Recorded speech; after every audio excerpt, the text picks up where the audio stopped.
Hello mga ka-reels! Nakatanggap na ba kayo ng limited originality violation?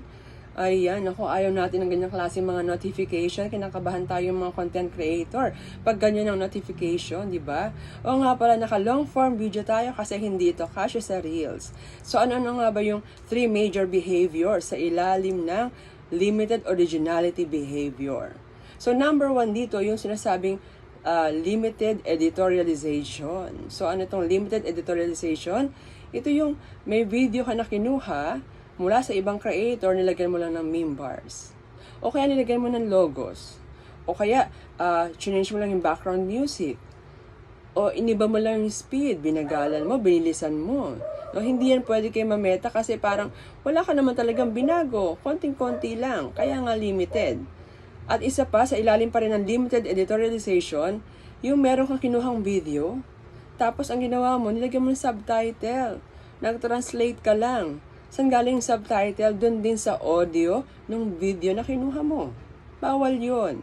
At isa pa, may nakita kang sitwasyon, scenario, or kaya may happening, merong event, nagbibideo ka lang.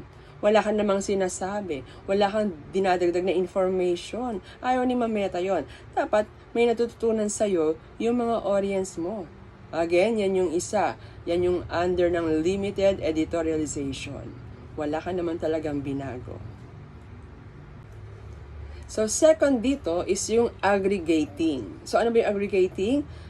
Kumuha ka ng mga videos, ng mga clips, o ng mga reels ng iba't ibang content creator, pinagsama-sama mo lang. So, yun ang edit na ginawa mo, pinagsama-sama mo, tapos wala namang naging meaningful enhancement. Wala namang naging mas magandang output. Para ka lang nagdugtong-dugtong ng mga video, wala namang improvement. So, bawal na bawal yan kay mameta, no? Nawawala dyan yung originality mo.